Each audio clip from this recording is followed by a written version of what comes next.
வணக்கம். அரசியல் ஆடுகளத்திற்கு அனைவரையும் வரவேற்கிறோம்.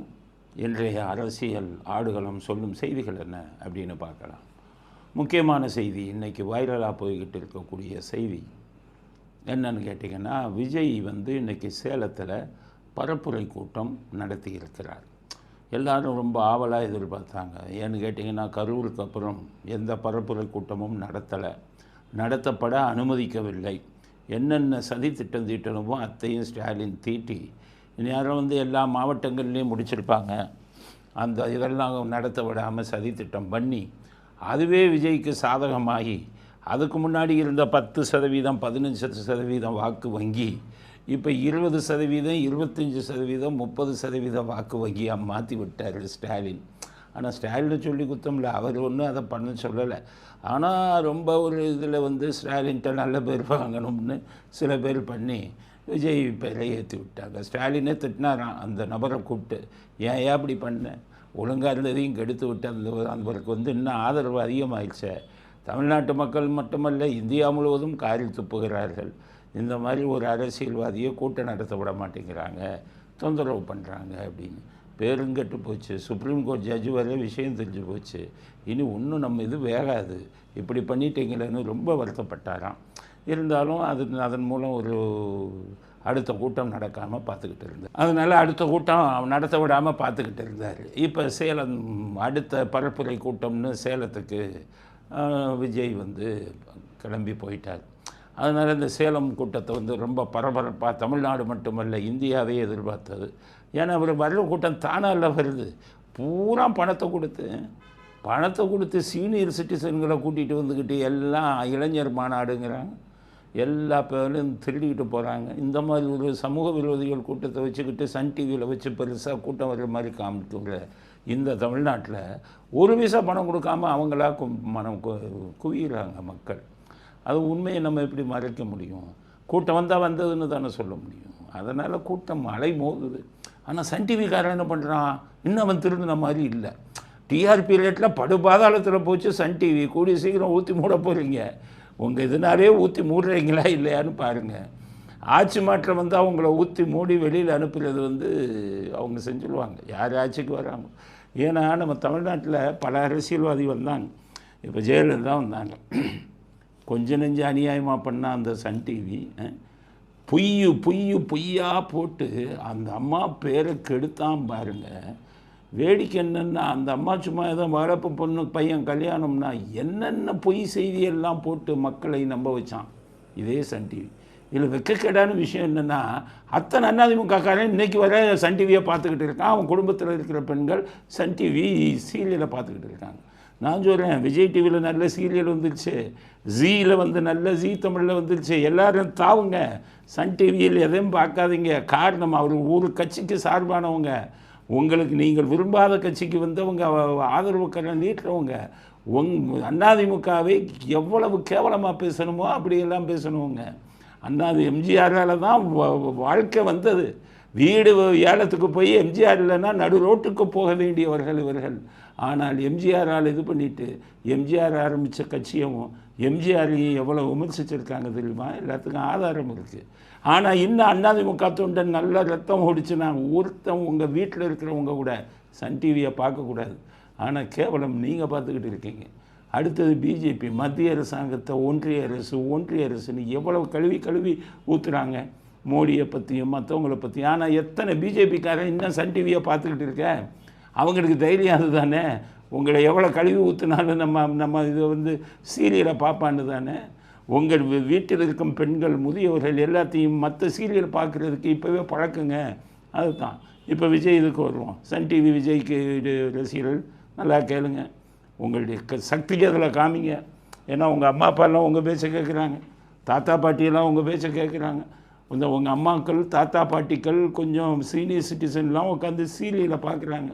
அதை தடுத்து நிறுத்துங்கள். ஏன் சொல்கிறேன்னா, இவ்வளோ கூட்டம் வருது சேலத்தில். என்ன பண்ணாங்க, சன் டிவியில் கூட்டம் ஆரம்பிக்கிறதுக்கு பல மணி நேரத்துக்கு முன்னாடி, ஏன்னா 12லேருந்து 3 வரை அனுமதி. இவன் என்ன பண்ணுறான், 9 மணிக்கே காலையில் போய் அப்படியே முக்கால்வாசி மைதானம் நிரம்பிடுச்சு. அந்த மைதானத்தை அப்படியே வீடியோ எடுத்து எங்கெங்கே காலி இருக்கோ அங்கெல்லாம் அப்படியே காமிச்சு கூட்டம் இருக்கிற இடத்த அப்படியே தூரத்துலேருந்து எடுத்து சன் டிவியில் போடுறான். விஜய் பரப்புரை கூட்டம், மக்கள் நிரம்பாத மைதானம் அப்படின்னு சன் நியூஸில் போடுறான்.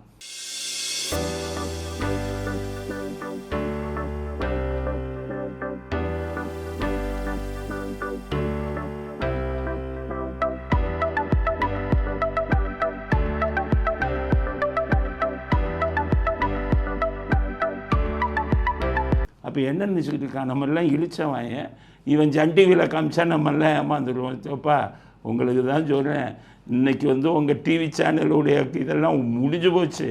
இன்றைக்கி யூடியூப் வந்துருச்சு, ஓடிடி வந்துருச்சு, ஜனங்கள் பார்க்க ஆரம்பிச்சிட்டாங்க. உன் டிவி சேனல்லாம் க்ளோஸ் பண்ணணும். விஜய் ரசிகர்களே, விஜய் ரசிகர்கள், அதிமுக விசுவாசிகள், பிஜேபி விசுவாசிகள் அத்தனை பேர் உங்கள் டிவியை மூட வச்சுருவாங்க. ஏன் நாம் தமிழர் கட்சி உங்கள்லாம் இருக்கீங்க, எல்லாரும் சேர்ந்து உங்கள் தான் மூட வச்சுருவாங்க. நீங்கள் பேசுனதெல்லாம் உண்மைன்னு நம்பின காலம் போச்சு. அப்போ நிரம்பாத மைதானன்னு காமிக்கிறைய மற்ற சேனல்லாம் பார்க்குறவன் என்ன நினைப்பான்? அப்படியே நிரம்பாத மைதானம்னு வெற்றி இடத்தை காமிச்சு சன் டிவியில் போட்டுக்கிட்டு இருக்காங்க. மறுபடியும் டிஆர்பி ரேட்டு 0க்கு கொண்டு வாங்க. அதைத்தான் சொல்கிறேன். அது மட்டும் இல்லை, அங்கே கூட்ட நெரிசலில் ஒரு வட இந்திய வாலிபர் இறந்துட்டார். தந்தி டிவியில் போடுறாங்க, மாரடைப்பு இறந்தார். இவன் என்ன போடுறான், இல்லை வெயில் அதிகமானதால் இறந்தார் அப்படின்னு போட்டதோடு இல்லாமல் அந்த இறந்து போன வட இந்திய வாலிபருக்கு சொந்தக்காரன் இருக்கானான்னு, ஃப்ரெண்டுங்க இருக்கானான்னு சன் டிவியிலேருந்து போய் தேடுறாங்க. தேடி அவனுடைய நண்பர் ஒருத்தனை பிடிச்சி அவன்கிட்ட பேட்டி எடுத்து போடுறான். எப்படின்னா, அவன் நல்லா தான் இருந்தார், உடம்பு இங்கே வந்ததுனால தான் செத்தாருன்னு சொல்லி மறுபடியும் இந்த கரூர் மாதிரி எதையாச்சும் ஒன்று இது பண்ணலான்னு சொல்லி சன் டிவி சதி திட்டம் தீட்டி அவரை பேட்டி எடுத்து போடுறான். யார்? அந்த இறந்தவருடைய நண்பரை. அந்த இறந்தவருடைய நண்பர் பேச வைக்கிறத பாருங்கள். விஜயை பார்க்குறேன்னு இன்றைக்கி வந்தாப்படி போன இடத்துல இப்படி ஒரு பிரச்சனை, ஒரு சம்பவம் சம்பவம் நடந்துருச்சு. எப்படி இறந்தாருன்னு தெரியல. இது ஆஸ்பத்திரியில் சேர்த்திருக்கிறாங்க. இதுக்கப்புறம் நடந்த முடிவு இதுக்கப்புறம் வெளியில் வந்தவிட தெரியும் எல்லாத்துக்கும். இப்படியெல்லாம் இது தில்லுமுள்ளு பண்ணித்தான் ஜெயலலிதாவை தோக்கடிச்சாங்க. இல்லைன்னா திமுக ஆட்சிக்கே வந்திருக்க முடியாது. இப்போ இந்த விஜயையும் எப்படியாச்சும் தோக்கடிக்கணும்னு இந்த சன் டிவியை வச்சு பண்ணணும்னு ஸ்டாலின் அவர்கள் செய்யும் சதி திட்டத்திற்கு சன் டிவி உடந்தையாக இருந்து விஜய்க்கு வந்த கூட்டத்தை கொச்சைப்படுத்துகிறார்கள். விர்ச்சுவல் வேரியர்ஸ் லட்சக்கணக்கான பேர் இருக்க. விர்ச்சுவல் வேரியர்ஸ் என்ன செஞ்சுக்கிட்டு இருக்கீங்க? Boycott Sun TV. எந்த சேனல் நடுநிலைமையாக இல்லாமல் ஒருதலை பட்சமாக திராவிட முன்னேற்ற கழகத்துக்கு ஸ்டாலினுக்கு சப்போர்ட் பண்ணுதோ அந்த சேனலை பாய்காட் பண்ணுங்கள். பாதாளத்துக்கு தள்ளுங்க. இப்படியெல்லாம் பேசலாமா? ஏன் சொல்கிறேன்னா, காலி மைதானமா, கூட்டம் நிரம்பாத மைதானம்னு போடுறாப்பிலையே. இந்த கூட்டம் எவ்வளோ வந்திருக்குன்னு இந்த வீடியோவை பாருங்க. முதல்வர் ஸ்டைல்லையே சொல்லணும்னா, பொய்யிலேயே பிறந்து பொய்யிலேயே வளர்ந்த புலவர் பெருமானே, கொஞ்சம் அதை திருத்தி சொல்றேன், புலுகர் பெருமானே.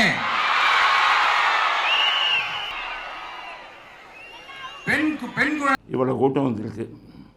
இன்னும் சில வீடியோக்கள் இருக்குது. ஒன்றும் போட டைம் இல்லை. இவ்வளவு கூட்டம் வந்ததை எப்படி மறைக்கிறான்னு பாருங்கள். ஸோ கூட்டம் தானாக வருது. எல்லோரும் அதை டைஜஸ்ட் பண்ணி தான் ஆகணும். எதிர்க்கட்சிகளுக்கெல்லாம் சொல்கிறேன், அதாவது என்ன நடக்குதோ அதை நம்ம ஜீரணிக்க தயாராக இருக்கணும். எதுவும் மேடப்பில்லை. இவங்க இந்த திமுக மாதிரி உருவாக்குறது எதுவுமே இல்லை. எல்லாம் நிதர்சனமான உண்மை. இவ்வளோ கூட்டம் வருது, ஒரு பைசா கொடுக்காமல் இவ்வளோ பேர் வரான். அதை கொச்சப்படுத்திக்கிட்டு ஒன்றும் இல்லை இது இல்லைன்னு சன் டிவி பண்ணுவான். இவன் டிவியை நீங்களும் எல்லோரும் போய் பார்த்து அவனை சம்பாதிக்க வைப்பீங்களா? அதனால் சன் டிவிக்கு சொல்கிறேன், மற்ற பல பேர் பார்க்குற இதில் தான் நீங்கள் உங்கள் வயிற்றை கழுவுறீங்க. நீங்கள் பல கோடி சம்பாதிச்சிருக்கலாம். ஒரே நாளில் அத்தனை கோடிகளும் போகணும்னு கடவுள் நிர்ணயிச்சிட்டானா ஒரே நாளில் ரோட்டுக்கு வந்துடுவீங்க. மனசாட்சிப்படி நடங்க, சத்தியத்தின்படி நடங்க. அநியாயம், அக்கிரமம், இந்த மாதிரி விஷயம் எல்லாம் ஒரு டிவியை வச்சுக்கிட்டு பண்ணாதீங்க. அப்படி செய்தீர்களானால் கூடிய விரைவில் உங்கள் அழிவு காலம் ஆரம்பிக்கும். ஜெயலலிதா இருக்கும்போது விட்டுட்டாங்க. இவர்களை ஒழிப்பது இன்றைக்கி தொழில்நுட்பத்தைப்படி ரொம்ப ஈஸி. சர்வர் எல்லாம் வெளிநாட்டு சர்வரெல்லாம் அவங்க வாடகைக்கு வாங்கி பண்ணுறாங்க. ஜெயலலிதா அவர்கள் ஓட்ட விட்டாங்க. ஒரே ஒரு ஆட்சி வந்தால் நான் சொல்கிற விஷயத்தை சன் டிவியை யாரும் பார்க்க முடியாமல் பிளாக் பண்ணிடலாம். டெக்னாலஜி அவ்வளவு இருக்குது. இவங்க வாங்குகிற சர்வர்லாம் அமெரிக்கன் சர்வர். இவங்களுக்கு என்ன சேட்டிலைட்டாக வர்றாங்க, எல்லாம் மற்றவன் சர்வரில். ஒரு நாள் கூட சன் டிவி ஒளிபரப்பாமல் செய்யலாம். ஆட்சிக்கு வரவங்களுக்கு அது செய்ய தெரியல. எதிரியை வளர விட்டு விட்டார்கள். அதனால தான் இவ்வளவு இது பண்ணுறாங்க. கூட்டம் வருவதை இல்லைன்னு காமிச்சு நம்மளை முட்டாளாக்க நினைக்கிறாங்க. அதனால் முதல்ல எல்லோரும் வெர்ச்சுவல் வாரியர்ஸ் எல்லாம் சன் டிவிக்கு நீங்கள் யார் அப்படின்னு காமிங்க அப்படிங்கிறது தான் உங்களுக்கு. ஏன்னா உங்கள் கட்சியை இவ்வளோ அசிங்கப்படுத்துகிறாங்களே, கூட்டமே இல்லைங்கிறான், வெறிச்சோடி கிடந்த மைதானங்கிறான். அதை நல்லா புரிஞ்சுக்கங்க அப்படிங்கிறது கூட்டத்தில் நடந்த விஷயங்களை பற்றின செய்தி. அடுத்து விஜய் வந்து பேசுகிறார். என்னென்ன பேசுனார் அப்படின்னு சொல்லணும்ல, அதை பற்றி பார்ப்போம். முதல் விஷயம், ஒவ்வொரு தடவையும் சொன்னாங்க, ஏன் தாமதமாக வந்தீர்கள் அப்படிங்க. நீங்கள் தாமதமாக வந்ததில் தான் 41 பேர் செத்தான் அப்படின்னாங்க. அது எல்லா கட்சிக்காரங்களும் சொன்னாங்க. இப்போ 12 to 3 டைம் கொடுத்தாங்க. அவர் அதுக்குள்ளே வந்துட்டார். அங்கேயும் உள்ளே வந்துட்டார். 8 to 10 ஏதோ சொன்னாங்க, 10 மணிக்கு முன்னாடியே வந்துட்டார். இப்போ இங்கேயும் 12 to 3 அதுக்குள்ளே வந்துட்டார். அதனால் தாமதம்னு யாரும் சொல்ல முடியாது. இந்த டைம் பார்த்துக்கிட்டு அவர்கள் வாக்குக்கு பணத்தை கொடுக்குறாங்க. அதுவும் மறைமுகமாக திட்டமிட்டு கொடுக்குறாங்க. என்ன விஷயம்னா, உளவுத்துறை ரிப்போர்ட்லேருந்து, மத்திய உளவுத்துறை ரிப்போர்ட்லேருந்து எல்லா ரிப்போர்ட்டும் வந்துருச்சு 0 திமுக. நான் சொன்னது தான், 97 லட்சம் போனாலே 97 லட்சத்தில் ஒரு 5-10 இப்போ குறையும். ஏன்னா இன்னும் மற்றவங்களுக்கெல்லாம் இன்னும் டூப்ளிகேட்லாம் வச்சு எல்லாம் கொடுத்து பிஎல்ஓவை எல்லாம் பயமுறுத்தி கொடுத்துருக்காங்க. அதனால் ஒரு 70-80ன்னு வரலாம். 70-80 போனாலே காலி. அதனால் இவங்களுக்கு இப்போ விஷயம் என்ன அப்படின்னு கேட்டிங்கன்னா, ரிப்போர்ட் வந்துருச்சு, இல்லை நீங்கள் ஜெயிக்க முடியாது. ஐடியா வச்சுருந்தாங்க, ஆளுக்கு 5000 அது மாதிரி கொடுக்குறாங்க. அதனால் இப்போ மாற்றுத் திட்டத்தை கொண்டு வந்திருக்காங்க. அதை அப்புறம் பேசுகிறேன். அதனால் தோக்குறவனு உறுதியாக தெரிஞ்சு போனதுனால உங்களுக்கு இதை பயன்படுத்தி இன்றைக்கி ஒரு அனௌன்ஸ்மெண்ட் வந்திருக்கு. ஏதோ குடும்பத் தலைவிகளுக்கு கொடுக்க போகிறோம். அதை பற்றி விரிவாக அடுத்து இது முடிஞ்ச உடனே பேசுகிறேன்.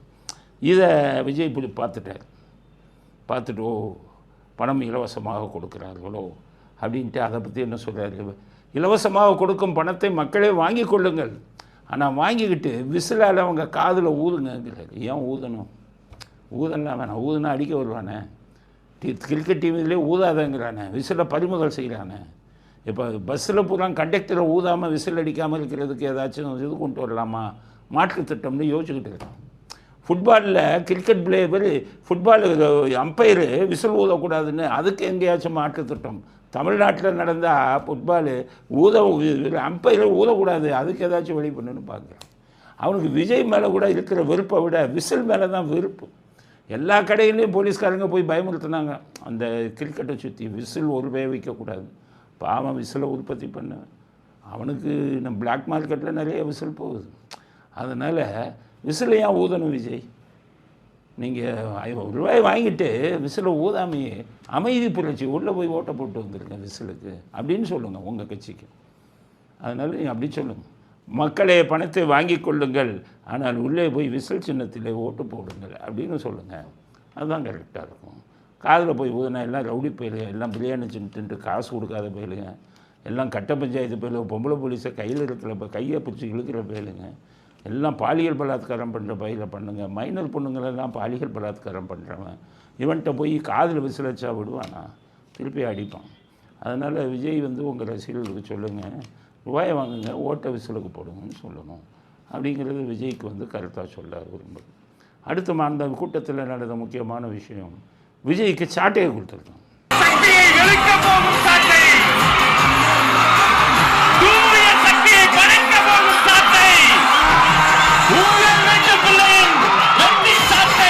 சாட்டையை கொடுத்த உடனே எங்கள் வீட்டு பிள்ளை படம் தான் எங்களுக்கெல்லாம் ஞாபகம் வரும். இன்றைக்கி இருக்கிற இளைஞர்கள் பார்த்துருக்க மாட்டேங்க. இந்த நான் ஆணையிட்டால்னு ஒரு பாட்டு வரும். அதில் எம்ஜிஆர் சவுக்கெடுத்து வில்லைங்களை பூரா அட்டின்னு அடிப்பார். அதை மனசில் வச்சுட்டா அந்த விஜய் கட்சி தலைவர்கள் இவருக்கு இதை கொடுத்துருக்காங்க, சாட்டை. அதனால் அப்படி சாட்டையை சுழட்டுகிறார். இன்னொருத்தர் இருக்கார், அவர் சாட்டை எடுத்து தானே அடிச்சுக்கிட்டார். அது ஒரு பெரிய இது ஜோக்கு. அதனால் இவர் சாட்டை அப்படி கையில் வச்சுருக்கார். அதனால் தப்பு செய்கிறவங்கள தண்டனை சவுக்கால் அடிக்கணும். எப்படி சவுக்கால்? ஒருத்தர் 2 பேர் தப்பு செஞ்சால் அடிக்கலாம். அவ்வளோ விழிஞ்சது தப்பு செய்யலாம். அவங்களுக்கு ஒரு கூட்டணி வேறு. எத்தனை பேரை சவுக்கால் அடிக்கிறது? எம்ஜிஆர் நம்பியார் மட்டும் அடித்தார். இங்கே அடிக்கிறதுக்கு என்ன ஒரு கை பத்தாத, ஒரு ஆள் பத்தாத, அவ்வளோ பேரையும் அடிக்கிறோமே. இப்போ அடுத்து அந்த சவுக்கை கொடுத்துட்டு ஒரு வேலை கொடுத்தான் விஜய். தலைவர் கையில மிக முக்கியமான ஒன்று தர போறாங்க, வேலை வாங்கிட்டார். ஆனால் வேல் பற்றிய கதை விஜய்க்கே தெரியாது. முருகருக்கு வேல் எப்படி வந்தது அப்படிங்கிறது தெரியாது. தெரிஞ்சுக்கோங்க, ஏன்னா வேல் கொடுத்துட்டாங்க. என்னென்னா சூரபத்மன் அப்படிங்கிற ஒரு அரக்கன் வந்து மிகப்பெரிய அளவில் அநியாயம் அக்கிரமம் இந்த இப்போ பண்ணுற மாதிரி எல்லாம் கொள்ளையடிச்சுக்கிட்டு இது பண்ணிக்கிட்டு இருக்கான் சூரபத்மன். அப்போ தான் இவர் சக்தி என்ன முடிவு பண்ணாங்க, இந்த சூரபத்மனை அழிக்கும் அப்படிங்கும்போது முருகரை கூப்பிட்டான். இந்த சூரபத்மன் ரொம்ப அக்கிரமம் பண்ணுறான். அவன் கூட ஒரு பெரிய அரக்கர் கூட்டம் இருக்குது, எல்லா பேரும் அக்கிரமம் பண்ணுறான். அவனை நீ ஒரு ஆளாக இருந்து வெல்லுறது ரொம்ப கஷ்டம். அதனால் என்னுடைய சக்தி முழுவதையும் திரட்டி இந்த வேலையில் கொடுத்து வச்சுருக்கேன். இந்த வேலை கொண்டு போய் அந்த சூரபத்மனையும் அவனுடைய சகாக்கள் அத்தனை பேரையும் அழிக அப்படின்னு கொடுக்குறான். அதுதான் அது இதில் வந்து தைப்பூசம் அன்னைக்கு அந்த இதை கொடுத்தார் சக்தி தேவி. அதனால தான் அது விசேஷமான நாள். சூரபத்மனை அழிப்பதற்காக சக்தி தேவி வேலை வந்து முருகருக்கு பரிசாக கொடுத்த நாள். அது மாதிரி உங்கள் கட்சிக்காரவங்க இது தெரிஞ்சோ தெரியாமலேயோ வேலை உங்கள்கிட்ட கொடுத்துருக்காங்க. அதனால் உங்களுக்கு கஷ்டம். முருகர் வந்து சூரபத்மனை அழிச்சிட்டு போயிட்டார், வதம் பண்ணிட்டு. ஆனால் நீங்கள் ஒரு சூரபத்மன் இல்லை, இங்கே 1 கோடி சூரபத்மன் இருக்கான். ஏன்னா அவங்களே சொல்கிறாங்க 2 கோடி உறுப்பினர்கள், ஒவ்வொருத்தரும் ஒரு சூரபக்தன். பிரியாணி கடையில் இது பண்ணுறவன், கட்ட பஞ்சாயத்து பண்ணுறவன், மணல் குவாரி அள்ளுறவன், செங்கல் இதெல்லாம் மலையை உடைக்கிறவன், அத்தனை சூரபத்மன்கள் இருக்கான். ஒரு வேல் பத்தாது. உங்கள் நியாயமாக பார்த்தீங்கன்னா இப்போ வந்து அவங்க தொண்டர்கள் ஒரு வேல் லட்சக்கணக்கான வேல் கொடுக்கணும். அவங்க 2 கோடி உறுப்பினர்கள் எல்லாம் ஒரு 50 லட்சம் பேர் 40 லட்சம் பேர் இருப்பான் திமுகவில். அதனால் ஒரு 30-40 லட்சம் வேலாச்சும் வேணும் இவங்களை அழிக்கிறது. அதனால் ஒரு வேலை வச்சு நீங்கள் எப்படி அழிக்க போகிறீங்கன்னு தெரியல. ஏதோ சக்தி தேவி வந்து கொடுத்த வேலை தான் நாங்கள் கருதுகிறோம். அரக்கர்கள் கூட்டம் அழியட்டும் அப்படிங்கிறது வேலை பார்த்த உடனே ஞாபகம் வருது. அழிக்க முடியுமா முடியாதாங்கிறது. ஏன்னா இந்த காலத்தில் முருகர் நேரம் வர முடியாது. அதனால் யாரையாச்சும் தூதுவராக அனுப்புவார். நல்லா யோசிச்சு பாருங்களேன். இவ்வளோ பெரிய மக்கள் எழுச்சி அந்த அவருக்கு பின்னாடி போகுதுன்னா முழுவதும் விஜயை விரும்புகிறவங்க ஒரு பெரிய குரூப்பு. ஆனால் இந்த கூட்டத்துக்கெல்லாம் வராமல் ரோடுகளில் இருக்கிறவங்க வீடுகளில் இருக்கிறவங்க எல்லாம் விஜய்க்கு ஓட்டு போடுவோன்னு சொல்கிறாங்க. இந்த இதை பேட்டிக்காங்க. ஏன் சொல்கிறாங்கன்னா இவர்கள் மேல் உள்ள வெறுப்பு. விஜயை பிடிக்கிறதுங்கிறது அது தனி. இவங்க மேலே உள்ள வெறுப்பை அவங்க என்ன நினைக்கிறாங்க, போட்டு இவங்களை அழிக்கணும்னு நினைக்கிறாங்க. அதனால தான் வேலை உங்களிடம் கொடுத்துருக்காங்க. அதை சரியான முறையில் நீங்கள் பயன்படுத்தணும் அப்படிங்கிறது அடுத்த கட்ட கருத்து. அடுத்தது விஜய் சொல்கிறாரு, எனக்கு அனுபவம் இல்லைன்னு சொல்கிறாங்கப்பா எல்லாம், ஸ்டாலின் உள்பட. உண்மைதான். உங்களை மாதிரி கொள்ளையடிக்கிறதுல எனக்கு அனுபவம் இல்லை. உங்களை மாதிரி ஊராஞ்சொத்தை திருடுறதுல எங்களுக்கு அனுபவம் இல்லை. உங்களை மாதிரி எல்லாம் கொள்ளையடித்து வெளிநாட்டில் முதலீடு செய்கிறதுல அனுபவம் இல்லை அப்படிங்கிற துணியில் பேசுகிறார். அது உண்மை தானே. அனுபவங்கிறது இவங்க அனுபவம் யாருக்கும் வராது. இன்னொரு சவால் விடுறாரு. இன்னொருத்தன் ஆரம்பித்த கட்சியில் உட்காந்துக்கிட்டு பெருசாக ஜெயிக்கிறேன்னு பேசுகிறீங்களே, தைரியம் இருந்தால் நீயே கட்சியை ஆரம்பித்து 1% ஓட்டு வாங்குங்கிறார். ஸ்டாலினுக்கு தான் சொல்கிறார், உதயநிதிக்கும் சொல்கிறார். ஏன்னா 2 பேர் இருக்கிறது அண்ணாதுரை ஆரம்பித்த கட்சி இல்லை. அவங்க கடைசி வரை கருணாநிதியோ ஸ்டாலினோ தனி கட்சி ஆரம்பிக்கலையா. எம்ஜிஆர் தனியாக கட்சி ஆரம்பித்து ஜெயிச்சார். இப்போ விஜய் ஒரு கட்சி ஆரம்பித்து ஆதரவு வருது அவருக்கு. இதே ஸ்டாலின் ஒரு தனி கட்சி ஆரம்பித்து தனி சின்னம் வாங்கி 1% ஓட்டு வாங்குங்கிறார். உதயநிதிக்கும் சேர்த்து தான் சொல்கிறார். அடுத்து அவங்க ஆரம்பிச்ச அரசியல் கட்சியில அடுத்தவங்களுடைய அட்ரஸ்ல அரசியல்வாதிகளா இருந்துட்டு இருக்கிற இவங்க எல்லாருக்கும் ஒரு சவால். என்ன மாதிரி தனியா என்ன மாதிரி சொந்தமா ஒரு கட்சி ஆரம்பிச்சு 1% அட்லீஸ்ட் 1% வாக்கு வாங்கி காட்டுற அந்த தில் இருக்குதா, திராணி இருக்குதா? அது கரெக்டு தானே. இவங்க 1% 1/2% கூட தனி கட்சி ஆரம்பித்தாங்கன்னா விழுகாது. எல்லாம் திமுக கட்சி. திமுக அறக்கட்டளைன்னு ஆயிரக்கணக்கான கோடி இருக்குது. அந்த தைரியத்தில் தான் அவங்க வந்து இந்த அளவுக்கு பண்ணிக்கிட்டு இருக்காங்க. தனி கட்சி ஆரம்பித்த பாதி வாங்குறார், 1% வாங்குறையான்னு பண்ணு. அதுக்கு அடுத்தது ஆட்சி அதிகாரத்தில் பங்குன்னு காங்கிரஸ் கேட்குறாங்க. அதுக்கு ஸ்டாலின் சொல்கிறாரு, தமிழ்நாட்டுக்கு அதெல்லாம் ஒத்து வராது. அது விஜய் என்ன சொல்கிறாரு, கரெக்டு தான் அவர் சொல்கிறாரு. அவங்க வந்துக்கிட்டு கூட்டணியில் தான் கூட்டணி கட்சிகள் வந்து ஒன்றா சேர்த்துக்குவாங்க, ஆட்சியில் சேர்க்க மாட்டாங்க. ஏன்னா கொள்ளையடிக்கிறது தனியாக கொள்ளையடிக்கணும், கூட்டணிக்கு மட்டும் இவங்களை ஊராக தொடுற மாதிரி தொட்டுக்கலாம். இவங்களே இழிச்ச வாயில்கள் தானே, 10 கோடி 20 கோடி கொடுத்தோன்னா ஒத்துக்கிறான் கூட்டணிக்கு. ஆனால் அங்கே போய் ஆயிரக்கணக்கான கோடி லட்சக்கணக்கான கோடி தனியாக கொள்ளையடிக்கிறார்கள். அதனால தான் அவர் ஆட்சியில் பங்கு என்பது தமிழ்நாட்டுக்கு ஒத்து வராதுன்னு சொல்கிறாரு. அடுத்தது சமீபத்தில் ஸ்டாலின் சொல்லியிருந்தார், எல்லாரையும் கனவு காணுங்கள் கனவு காணுங்கள். அதை கிண்டல் அடிக்கிறார். கனவு காணுங்கள் என்று ஸ்டாலின் சார் சொன்னார். மக்கள் உண்மையிலே அவர் சொன்னபடியே கனவு காண்கிறாங்க. உங்களை துரத்திட்டு தாவேக்காவை ஆட்சிக்கு அமர்த்துறது தான் அவர்கள் கண்டு கொண்டிருக்கும் கனவு அப்படின்னு கிண்டல் வச்சு பேசியிருக்காரு.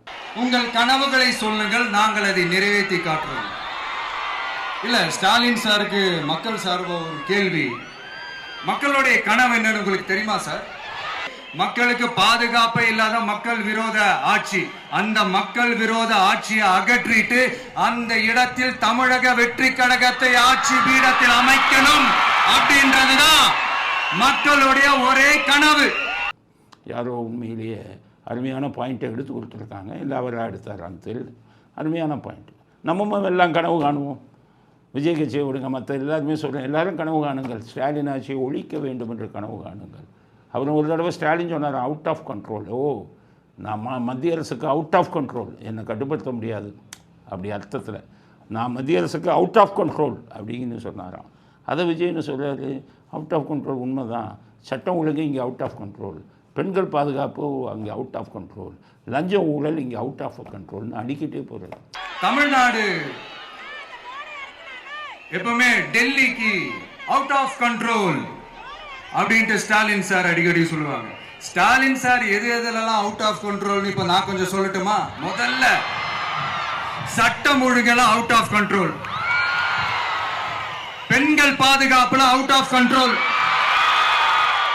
இளைஞர்கள் வேலை வாய்ப்புல அவுட் ஆஃப் கண்ட்ரோல், மொத்தத்தில் அவரோட ஆட்சியே ஒரு அவுட் ஆஃப் கண்ட்ரோல். அவருக்கு அடி சரியான பதில் கொடுத்துக்கிட்டே இருக்கு. ஸ்டாலின் பார்த்தாருன்னா ரொம்ப இதாகிடுவார். இப்படியெல்லாம் நமக்கு பேச தெரியலையே, நமக்கு எழுதி கொடுக்குறவனுக்கு இந்த மாதிரி எழுதி கொடுக்க தெரியலையே அப்படின்னு சொல்லி ரொம்ப இதை கேட்டு அப்படியே இதாகி போயிட்டாராம் ஸ்டாலின். ஆக இன்னும் ரொம்ப நேரம் பேச முடியாது, இன்னும் 2 பாயிண்ட்டு பேசணும். அதனால் விஜய் இது வந்து ஒரு மிக வெற்றிகரமாக முடிந்தது. அந்த இவங்கள்லாம் இளைஞர் அன்னைக்கு காசு கொடுத்து கூட்டிகிட்டு வந்த மாதிரி, மகளிர் அன்னைக்கு வட இந்திய பெண்கள்லாம் கூட்டிகிட்டு வந்த மாதிரி கூட்டிகிட்டு வரல. இந்த பரப்புரை கூட்டம் ஒரு பெரிய வெற்றி அப்படிங்கிறது தான் முதல் கருத்து. அடுத்த கருத்து, இன்றைக்கி ஸ்டாலின் ஒரு அறிக்கை விட்டுருக்கேன், எல்லாருக்கும் 5000 ரூபா ஏமாந்துடாதீங்க. இன்றைக்கி காலையில் நம்ம அரசு சார்பில் 5000 ரூபாய் உங்கள் அக்கௌண்ட்டுக்கு வந்திருக்கோம். ஒவ்வொரு மாதமும் 15ஆம் தேதி என்பது ஒவ்வொரு குடும்பத் தலைவியும் ஆவலோடு எதிர்பார்க்கிற நாளாக அமைஞ்சிருக்கு.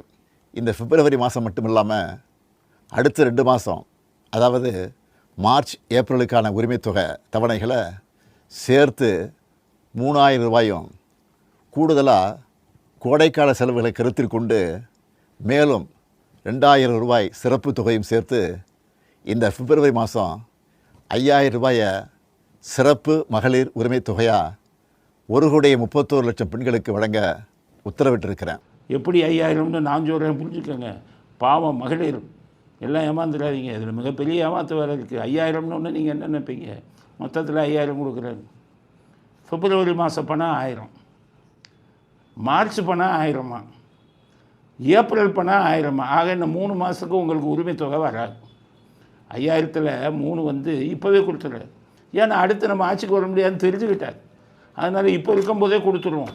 இன்னொரு விஷயம் இதில் என்னென்னா, 3000 பிப்ரவரிக்கு 1, மார்ச்சுக்கு 1, ஏப்ரலுக்கு 1.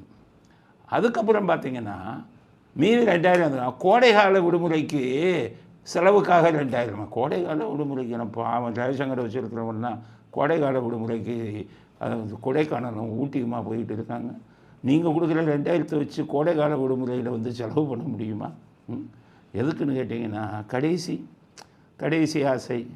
அவர் என்ன ஐடியா வச்சுருந்தார், 5000 ரூபா 10,000 ரூபா ஒரு ஓட்டுக்கு கொடுக்கலாம் அப்படின்னு வச்சுருந்தார். அவங்க முக்கியமாக நெருக்கமானவர்கள் குடும்பத்தில் என்ன சொல்லிட்டாங்க, சம்பாதிச்ச பணத்தை வேஸ்ட் பண்ணாதீங்க, எதுக்கு இவ்வளோ பணம் செலவு பண்ணி நம்ம ஜெயிக்க போகிறது இல்லை. அதனால் அரசாங்க பணத்தை எடுத்து கொடுத்துருங்க. அவன் ஓட்டு போடுறான் போடல, 4000 கொடுக்குறேன்னு இல்லை. அது மாதிரி இப்போ உங்களுக்கு ஒரு 2000 ரூபா ஓட்டு போடுவதற்காக கொடுக்கப்பட்டும் லஞ்சம். 10 லட்சம் கோடி கடனை வச்சுக்கிட்டு இன்னும் ஒரு 5000 கொடுத்து இன்னும் போண்டி ஆக்கிடுவோம். அடுத்து முதலமைச்சராக வரவன் தலையை பிச்சுக்கிட்டு போகும். அதுக்கப்புறம் நான் ஆட்சிக்கு வந்தால் 2000 மகளிர் உதவித்தொகை மாதம் அப்படின்ட்டு. ஏன்னா எடப்பாடி சொல்லிட்டார், ஸ்டாலின் 1000 கொடுக்குறாரு, நான் 2000. அது மாதிரி வரும் 2000. எப்படி 2000? இந்த கல்வி கடனை ரத்து செஞ்சேன்னு ரத்து செய்வேன்னு சொன்னார்ல, அது மாதிரி 2000 ஏமாத்து வேலை. பெட்ரோல் விலையை குறைக்கிறேன்னார்ல, அது மாதிரி குறைச்சாரா? டீசல் விலையை குறைக்கணும் குறைச்சாரா? கேஸ் சிலிண்டருக்கு மானியம் 500 கொடுப்பேன்னாரு, கொடுத்தாரா? அது மாதிரி கணக்கில் எழுதிடுங்க. ஜெயிச்சா மாதம் 2000. அவர் ஜெயிக்க மாட்டேன்னு தெரிஞ்சு போச்சு, அதனால் இது பண்ணிக்கிட்டு இருக்காரு. இவங்க ஆட்சி எப்படி இருக்குங்கிறத புரிஞ்சுக்கங்க. இது தேர்தல் வாக்குறுதி. விஜய் சொல்கிறார், நாங்கள் ரெடி பண்ணிக்கிட்டு இருக்கோம். எப்படி ரெடி பண்ணுறாங்க, யாரை வச்சு ரெடி பண்ணுறாங்க ஒன்றும் வெளியில் தெரியல, ரகசியமாக ரெடி பண்ணுறாங்க. ஆனால் ஸ்டாலின் தேர்தல் வாக்குறுதி எப்படி ரெடி பண்ணார்? தங்கச்சியை கூப்பிட்டு நீ தேர்தல் வாக்குறுதி இப்போ ரெடி பண்ணுமான்ட்டு. தங்கச்சிக்கு அவங்க எம்பியில் இருந்திருக்காங்க, தேர்தல் வாக்குறுதி எப்படி ரெடி பண்ணுறதுன்னு தெரியல. திருச்சியில் போய் உக்காந்துக்கிட்டு KN நேருவை கூப்பிட்டு நீங்கள் வந்து திருச்சியை தலைநகராக மாற்றணும்னு ஒரு பெட்டிஷன் கொடுங்க. கொடுத்தீங்கன்னா ஒரு 2 லட்சம் கோடி செலவு பண்ணணும், 40% 60,000 கோடி உங்களுக்கு வந்துடும். நீங்கள் பாதி 30,000 கோடி கொடுத்துருவீங்க. மக்களுக்கு நல்லதெல்லாம் இல்லைங்க, நமக்கு என்ன வருமானம் போடுங்கன்னாங்க. ஆக இவங்க போய் தேர்தல் வாக்குறுதியை போய் KN நேருகிட்ட போய் கேட்குறாங்க. அதுக்கு அடுத்தது பார்த்திங்கன்னா மாவட்ட செயலாளர்கள்ட்டெல்லாம் கேட்குறாங்க. ஒவ்வொரு மாவட்ட செயலாளரும் தேர்தல் வாக்குறுதி என்ன கொடுக்குதுன்னு சொல்லலாம். மாவட்ட செயலாளர் பூரா படித்து பெரிய பட்டம் வாங்கினவன், உங்கள் ஒன்றிய செயலாளர் வட்ட செயலாளர் பூரா கட்ட பஞ்சாயத்து பண்ணுறாரு. அவங்கள போய் தேர்தல் வாக்குறுதி கேட்குறீங்களா? தேர்தல் வாக்குறுதி யார்கிட்ட கேட்பாங்க தெரியுமா? கனிமொழி எம்பியாக இருந்தீங்க, யார்கிட்ட கேட்பாங்க தெரியுமா? IAS அதிகாரிகளை கூப்பிட்டு உட்கார வைப்பாங்க. நீங்கள் ஆட்சியில் இருக்கீங்க, நிதித்துறை செயலாளரை கூப்பிட்டு உட்கார வைப்பாங்க. எவ்வளோப்பா நிதி இருக்குது, எவ்வளோ கடன் வாங்கியிருக்கோம், வாக்குறுதி கொடுத்தா எவ்வளவு செலவாகும், இதெல்லாம் அந்த தாங்குமா அரசாங்கம், இதெல்லாம் இப்படிலாம் கேட்டு தேர்தல் வாக்குறுதி கொடுக்கணும். இவர் மாவட்ட செயலாளர், ஒன்றிய செயலாளர், கட்ட பஞ்சாயத்து பண்ணுறவன், கள்ளச்சாராயம் காய்ச்சிறவன், மண்ணாடுறவன், இவனெல்லாம் கூப்பிட்டுட்டு தேர்தல் வாக்குறுதியை கொடுனா அவன் இன்னும் மணலை அதிக மழை விடுவோம் அப்படின்னு கொடுங்கம்மா தேர்தல் வாக்குறுதி. இன்னும் அதிக மழையை குடைவோன்னு கொடுங்க தேர்தல் வாக்குறுதியும்மா. அதுபடி கனிமொழி கொடுக்க போகிறீங்களா? அறிவாளிகளை வைத்து, அரசாங்க அதிகாரிகளை வைத்து உருவாக்குவது தான் தேர்தல் அறிக்கை. அப்போது உங்களுடைய நிர்வாகம் எப்படி இருக்கும் தேர்தல் அறிக்கையிலே தெரிஞ்சுக்கலாமே. நீங்கள் ஆட்சிக்கு வந்தால் எப்படி நிர்வாகத்தை நடத்துவீர்கள், இப்போ எப்படி நடத்திக்கிட்டு இருக்கீங்கன்னு புரியுது. இது ஒரு முட்டாள்தனம். தேர்தல் அறிக்கைங்கிறது வந்து திமுக செய்து கொண்டிருக்கும் ஒரு படு முட்டாள்தனம் அப்படிங்கிற கருத்தையும் அடுத்த கருத்தாக பதிவு செய்ய விரும்புகிறோம். அடுத்தது விருப்ப மனு தாக்கல். பிரேமலதா செய்த ஜோக். அவங்கள எதையாச்சும் ஒன்று பண்ணிக்கிட்டே இருக்காங்க. பத்திரிகையாளராக நம்ம வந்து உண்மையும் பேச முடியலை, உடனே ஆட்களை வச்சுக்கிறாங்க, அசிங்கமாக வீடியோ போடுறாங்க, திட்டுறாங்க, ஆளை வச்சு அடியெல்லாம் அடிப்போங்கிறாங்க. ஆனால் அவங்க பண்ணுறது வந்து இதாக பண்ணால் நம்ம என்ன பண்ணுவோம்? இன்றைக்கி ஒரு ஜோக்கு பண்ணியிருக்கோம். இது சொல்லி காட்டாமல் இருந்தால், ஏன்னா யாருமே செய்யாத ஒரு விஷயத்தை விருப்ப மனு தாக்கல்ல செய்யணும். என்னென்னு கேட்டீங்கன்னா, விருப்ப மனு தாக்கல் எப்படி பண்ணுவாங்கன்னா, எல்லா கட்சியிலையும் அந்தந்த கட்சி தலைவர்களுக்கு பார்த்திங்கன்னா, எடப்பாடி பழனிசாமிக்கு 234 தொகுதியிலையும் விருப்ப மனு அவர் பேருக்கு பண்ணுறாங்க. 234. ஜெயலலிதா அவர்கள் இருக்கும்போது பார்த்திங்கன்னா எல்லாருமே 10 தொகுதி 20 தொகுதின்னு பன்னீர்செல்வம் விருப்ப மனு தாக்கல் ஜெயலலிதா அவர்களுக்காக செய்வாங்க. இது அந்த காலத்தில். கருணாநிதி அவர்களுக்கு பண்ணுவாங்க, ஸ்டாலின் அவர்களுக்கு 10-20 தொகுதி, உதயநிதிக்கு இப்படி தான் பண்ணுவாங்க. ஆனால் பிரேமலதா வித்தியாசமாக பட்டார். இன்றைக்கி அவர் போய் விருப்ப மனு தாக்கல் பண்ணியிருக்கார். அவர் தான் கட்சிக்கு தலைவர், ஆனால் அவரே போய் விருப்ப மனு தாக்கல் பண்ணிட்டார். அப்படின்னா எந்த தொகுதியில் நிற்க போகிறாருன்னு கேட்பீங்க. ஓ, அவருக்கு பண்ணிக்கலாம். ஆனால் அவருக்கு பண்ணலையா? கட்சி தொண்டர்கள் தான் தலைவருக்கு பண்ணுவாங்க. இப்போ தலைவரே வந்து பண்ணுறாரு விருப்ப மனு தாக்கல். யாருக்கு பண்ணுறாருன்னா, இறந்து போன விஜயகாந்துக்கு விருப்ப மனு தாக்கல் பண்ண. அவன் விருப்ப மனு தாக்கல் வாங்கினவனே அசந்து போயிட்டான். இவங்க போயிருக்காங்க, அவன் விருப்ப மனு தாக்கல் பண்ண வந்திருக்கானோன்னு அவங்க வச்சாங்க தானே சம்பளம் கொடுக்குறாரு. அவன் சொல்லுங்கம்மா எந்த தொகுதிம்மான்னு கேட்டிருக்கான். தொகுதியை சொல்லியிருக்காங்க. அம்மா பார்த்துருக்காம்மா, கீழே உங்கள் கையெழுத்து இல்லை, உங்கள் கையெழுத்து போட்டிருக்கீங்க, விஜயகாந்துக்கிறவருக்கு கொடுத்துருக்கேன். ஆமாம், என் கனவு. ஓ, இறந்து போன விஜயகாந்துக்கு நீங்கள் விருப்ப மனு தாக்கல் கொடுக்குறீங்களா? ஆமாம், சரி சரி. அவனே தலையை சுற்றி அவனே ஒரு மாதிரி ஆகிட்டான். என்னடா செத்து போனவருக்கு விருப்ப மனு தாக்கல். இதுவரை தமிழ்நாட்டு வரலாற்றிலேயே அண்ணாவுக்கு கூட பண்ணலை. அறிஞர் அண்ணாதுரை அவருக்கு யாரும் விருப்பமனு தாக்கல் செத்ததுக்கப்புறம் பண்ணலை. எம்ஜிஆர் அவர்கள் இன்னைக்கு வரை யாரும் பண்ணலை. இவருக்கு பண்ணலை. ஜெயலலிதா அவர்களுக்கு பண்ணலை. கருணாநிதி அவர்களுக்கு கூட பண்ணலை, செத்து போனவங்களுக்கு. ஆனால் இறந்து போனவருக்கு ஒரு விருப்பமனு தாக்கல் பண்ணி ஒரு பெரிய புரட்சி செய்திருக்கிறார் அப்படிங்கிறது பார்த்துக்கோங்க. அப்புறம் நீங்களே முடிவு பண்ணிக்கோங்க. நம்ம சொல்கிறதுக்கே இதாக இருக்குது. அவங்க ரொம்ப கோவிச்சுவாங்க. அதனால் இந்த மாதிரி கோமாளித்தனம்லாம் பண்ணாதீங்க. குரு பூஜை நடத்துகிறது, அங்கேருந்து ஐயப்பனுக்கு கொண்டு வர மாதிரி இருமுடி கொண்டு இதெல்லாம் வந்துக்கிட்டு நீங்களே பண்ணுறது. அவங்க தொண்டர்கள்லாம் அவ்வளோ முட்டாள்கள் இல்லை. அவங்க விஜயகாந்த் மேலே ஒரு பாசம் வச்சுருக்காங்க, மரியாதை. பல பேருக்கு அன்னதானம் செய்தவர், எத்தனையோ பேருக்கு உதவிகளை செஞ்சுருக்காரு. அந்த முறையில் அவர் மேலே பாசம் பற்று வச்சுருக்காங்க. நீங்கள் இந்த மாதிரி எல்லாம் பண்ணி அவரை கொச்சப்படுத்தாதீங்க அப்படிங்கிறத ஒரு பிரேமலதா அவர்களுக்கு கோரிக்கையாக விடுக்க விரும்புகிறோம். இத்துடன் இன்றைய அரசியல் ஆடுகளம் நிறைவு பெறுகிறது. மீண்டும் நாளை புதிய செய்திகளுடன் உங்களை சந்திக்கிறோம். நன்றி, வணக்கம், ஜெயந்த்.